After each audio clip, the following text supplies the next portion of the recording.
Let's make this intro quick since not as many people watched the last update video, and since most of my viewers are not subscribed, I'm basically going to recap the update video I released a little while ago and made a really clickbait thumbnail, and it's kind of funny some people's reactions. I'll be updating the region's Pokemon, adding abilities, removing levels since no one seems to either listen to me or understand what I mean when I talk about the levels, so we're just removing them.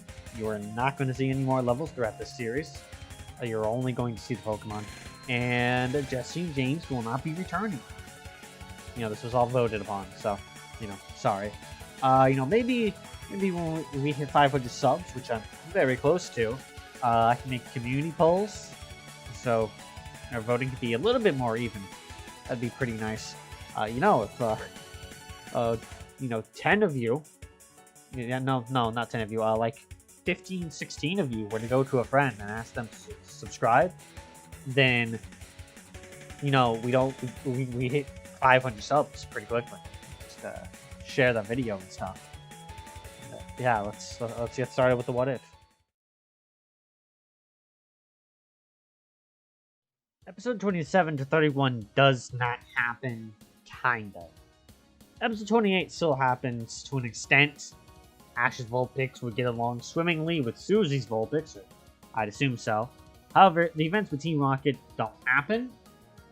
However, I do think Vulpix would still end up going with Brock after all the events of Brock impressing Susie and all the other things that happened in the episode. And episode 29, Hitmonchan and Anthony win the cup still, since Team Rocket did not go there and Ash does not have a Pokemon to get stolen, participate, and then leave for training. And which means we skip to episode 32. The other episodes don't happen due to just time constraints. I really don't know what else to say for this segment, even though it is a little awkward.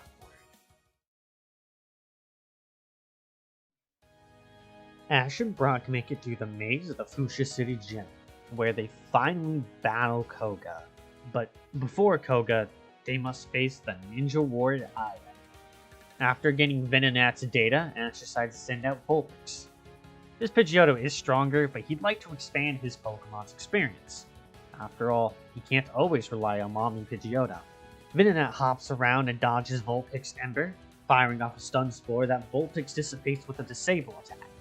Venonat fires a Psybeam, which Vulpix dodges. This continues for a short time, before Vulpix counters with a Quick Attack. Vulpix fired out an Ember, hurting the Venonat again, who hit Vulpix with a powerful Psybeam in return. Ash growls as Vulpix is sent flying. Vulpix would then use an Ember attack, but Venonat pushes through the measly Fire-type attack with a Psybeam and knocks out Vulpix, leaving Ash the loser of that battle. Ash would clench his fist as Aya mocks him. Ash would then counter as she continues mocking him that he would have won easily if he wasn't holding back.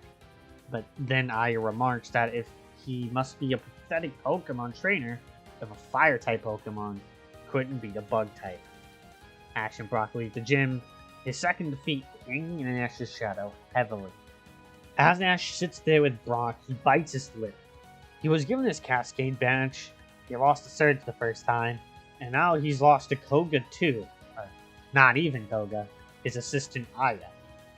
He lost to Brock the first time around as well. It was starting to get under Ash's skin. However, Brock informs him that he gains more from losing than he does winning. When Ash lost to Brock, he learned Focus Punch. When he lost to Surge, he learned to use Speed Tactics. And now he needs to learn a way to beat Aya. He knows that he can win if he uses Pidgeotto, but he feels foolish for not going all out. Brock then suggests that Ash learn from Brock's Vulpix. Ash is confused, then Brock reminds him that his Vulpix knows Flamethrower. The reason Vulpix lost is because its Ember attack wasn't powerful enough to outdo Venonat's Psybeam. Ash agrees it would not only make Vulpix stronger through training, but as Brock suggested, it would give him a much more powerful fire attack. It wasn't much of a plan, but sometimes the best road to go down is the simple one. Thus, Ash begins his trading with Brock, not far from the Fuchsia City Gym. It's hard. Vulpix isn't supposed to learn Flamethrower for quite a while, but Ash has confidence in his Vulpix. They do run into the problem that their Vulpix gets confused sometimes on who's being ordered, but with a simple nickname system, they're able to figure out whose trainer is commanding who. When Ash came back to the gym, he got through much easier, knowing about the traps this time, unlike the first time. He re-challenged Aya. She accepted. However, before she did, Koga made an appearance. He explained that he's the gym leader, and if he wants a battle, he should beat him in a 2v2. Ash obviously accepts. With his Pidgeotto, he's got this in the bag. Koga starts off by sending out Venonat, perfect for Ash. Ash said he trained for this, but Koga explains his Venonat is more experienced, and it evolves into Venomoth immediately. Ash chooses Vulpix, and this fight goes relatively the same as Charmander's Venomoth in canon, using Flamethrower to counteract the spores. However, since we don't know any Venomoth's moves, we'll say it also knows Psybeam. Vulpix dodges a Psybeam with Quick Attack, knocking the Venomoth away. Vulpix then immediately lands a Flamethrower attack, knocking the Pokemon out. Ash cheers the admittingly easy victory before Koga sends out Golbat.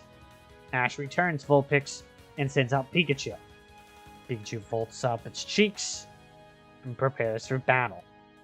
As Golbat uses Supersonic, Pikachu uses Thunderbolt, and that's more than enough to make the weak flying type Pokemon faint. If only he had a Muck from the town not too far away from here. So with that, Ash finally has a Soul Badge underneath his belt, and can finally leave for his gym badge. I can also finally move on to the next episode, because I've spent at least 12 attempts trying to do this one part. Finally, a quick episode. Episode 33. So, this episode is debatable if it would or would not happen. Ash would most definitely not be there on the day of the race. However, I could see Ash sticking around for fun. After all, there's the festival, and the race itself is something Brock is pretty interested in. Then, the girl, admittingly. Ash doesn't stick around, however, since Team Rocket isn't here, and the girl doesn't break her arm, which means she wins the race. So, I guess it still ends up alright. Ash and Brock travel to the Safari Zone. Ash decided to catch lots of different Pokemon, until a police officer appears with a gat. Ash has an oh shit moment, and after a trip to the camp where the officer was waiting, it was explained that they are not in the Safari Zone, but a Pokemon Preserve. Ash nearly became a criminal. As they were speaking, a device went off talking about a trespasser. Ash and Brock offered to help, since they caused the trouble in the first place. The group of three drive off to the Sounds of City Escape, before arriving at where the criminals were supposed to be. Upon arriving, a group of thieves arrived. But not just any thief. Team Rocket. Not the Jesse and James we know of, but a couple of random, unnamed grunts. They stood with a Cubone tied up and a Marowak injured on the ground. Ash, being a future Pokemon Master, would not let this slide. And for some reason, Officer Jenny wouldn't pull up her gat. The Team Rocket grunts tell Ash and Brock to leave, and in retaliation, they send out Pikachu and Geodude. The two grunts laugh, sending out Vileplume and Victory Bell.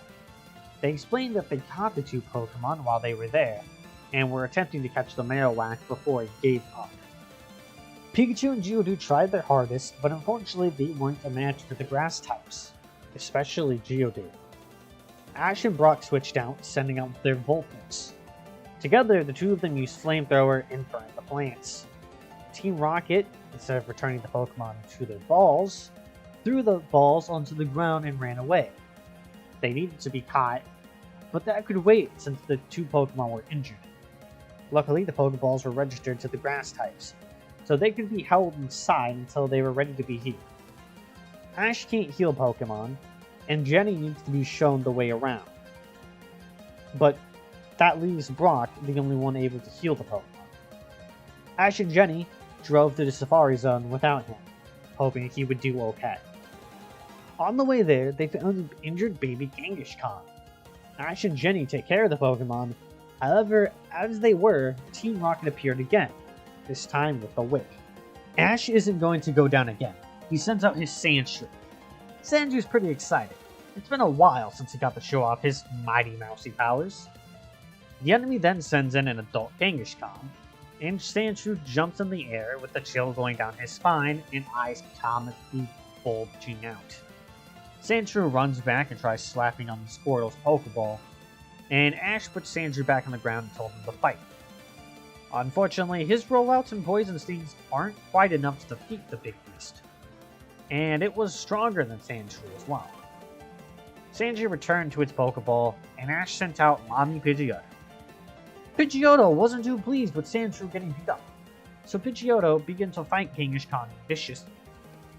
In the end, defeat wasn't needed, however, as a boomerang came out of the tree line and KO'd one of the grunts, who was commanding the Kangaskhan. As the kid yelled jungle gibberish, the second grunt grabbed the Kangaskhan's Pokeball and ran away. Unfortunately for Jenny and co., the car had broken down, leaving Kangaskhan without a mom and one Team Rocket left alone in jail. After the day ended, Jenny is confirmed that Team Rocket was not in the park anymore.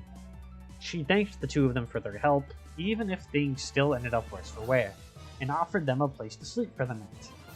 Next day, Ash and Brock are leaving, and they are followed by Cubone and the baby Kangaskhan. They make note of how similar they look, but then return them to Jenny. Jenny takes them, but as they leave, they follow the two of them again. At this point, they get it, and despite the possible legal repercussions due to owning a Kangaskhan apparently being illegal, the two of them captured the Pokemon. With Ash catching Cubone and Brock taking Kangaskhan, since Ash realistically couldn't take care of a baby Pokemon, especially one which can't even learn attacks, they continue on their way and, hopefully, finally make it to the Safari Zone. And this part is over. Towards the end there, I started to let the word cracks and mispronunciations slide, because on the part talking about Ash being a future Pokemon Master, I had spent like 14 or 15 times trying to say that one paragraph, and you know, I want these to be pretty good quality, but there comes a point where I stop caring, and that was when I stopped. So, thank you for watching. Please, if you can, tell your friends about the series, your Pokemon fans, your What If friends, whatever. Get me to 500 subs. That is my goal. That's what I want. And I'm not going to make you wait until 500 subs. I might not have the next episode until after I have 500 subs. But I won't do that on purpose. That's just because I've been growing at a pretty absurd rate recently. It's kind of crazy. But yeah, that's about all I have to say. Thank you for watching. I do have the poll of who won the Pokemon vote. Like, I actually have it. If we hit 500 subs, I'll do another poll of the top selected Pokemon. And I'll let you guys decide. Again, do another vote off of the top 4. Until then, I'll catch you next time. I've been SMTZX, and thank you very much.